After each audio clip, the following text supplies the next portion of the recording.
Hello everyone. Today we're gonna test a lot of new features on the bush hopper. I will explain you all of them. First, you can see the engine. I put a 582, excuse me, and a new prop. This prop with a 3-to-1 reduction will give a lot of thrust. For sure, it will work way better than before. I put the radiator here at an angle. We will see if this angle is enough to keep the engine cool, especially today that is very hot. I mounted here the battery with this do-it-yourself bracket that seems to be quite sturdy.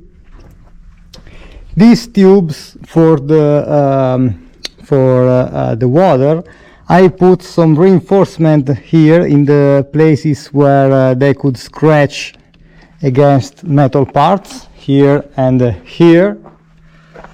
Don't see here that it lacks a filter because I'm sinking the carbs, and that's it. The motor, that's it. The rest of the setup is the same pump, the same everything. Then another modification you can see are the seats, the tank seats. These two seats have been moved a bit forward in order to adjust the CG a bit forward. The two of them has up to 50 liters of fuel, but the problem is this cracked right on the bottom. So I have to figure out something to fix it. Maybe tankerite, I don't know. In the meantime, I prepared this bracket here of aluminum to hold another tank, an auxiliary tank. I put a layer of silicone, 2 to 3 millimeters here and around here, in order to prevent that the aluminum could cut his way through the tank itself. Another mod are the differential brakes put on pedals. Here you can see these pedals have been designed by myself and then laser cut. Then I welded these pins in order to prevent my shoes from slipping. Another important mod I am very proud of, I redesigned the commands. Now I designed this system that runs on bearings, that makes in the way that now there is far less friction on the controls, and so I can feel the plane better. Nice. The rest is pretty much the same. I added here this serve the purpose to invert the movement, because now when I push the stick, for example, this metal bar is pushed backward and not forward, so I have to invert the movement. And I apply some reinforcement here with some piece of this same tube. Another mod I added a spring here that makes in the way that the elevator has no weight, so I can feel it better. Now I'm planning to add a trim tab, but it will be another story. In the future, other new things are coming.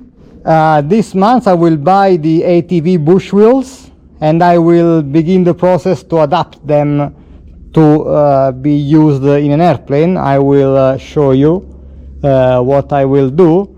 I prepared the tail wheel, this here.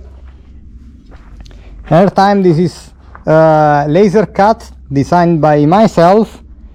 10-inch wheel and this plate that will be bolted here.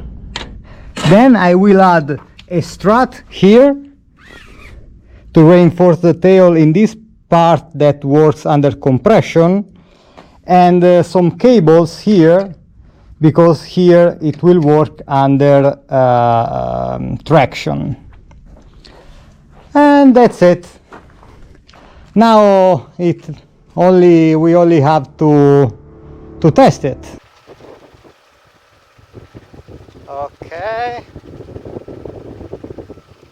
I have to get used to these new brakes. Okay.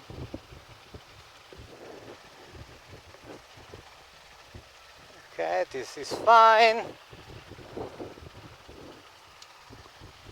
Activate the pump. Let's try full throttle. Let's go.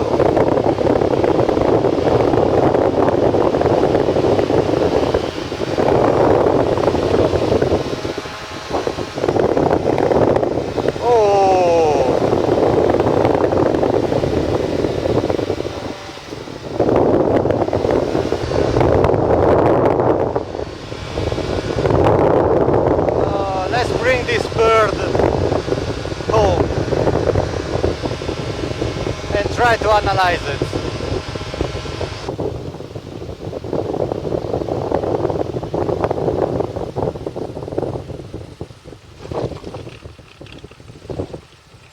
Okay.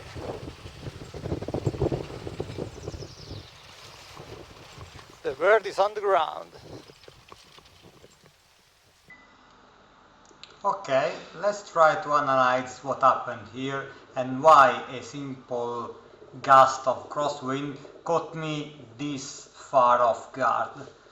As always, it's a more than one factor, and the first was that I had too much modification all at once I had done, and so my confidence with the plane obviously grew worse. Then another point of risk is that I hadn't flown the aircraft for 2 months, because this is the time that was actually needed in order to install the motor. So this time I was basically grounded. And another topic is that during this time I lost my sensibility on the CG, because I was used to determine the CG by raising the front wheel by hand, and this is obviously not a good procedure to check it. This was the biggest problem, because of a wrong CG, a too far forward CG, my front wheel raised too late, with too much of a ground speed, and this led the gust of crosswind to hit me with too much ground speed, and a loud hit to throw me off the ground to a side, basically. Then I was caught and overreacted. But on top of that, during the flight, the advanced CG made the plane to want to pitch forward, and so I was forced to keep the elevator back in order to have a level flight, basically. This means that once landing, I had very little back travel of the elevator available, and for this reason I landed hard. I should have taken this into account and used the engine to round out the descent, but I didn't realize in time and I was not able to think about it, and for this reason I landed hard, basically not super hard, but I had a rough landing. So what is the lesson learned here?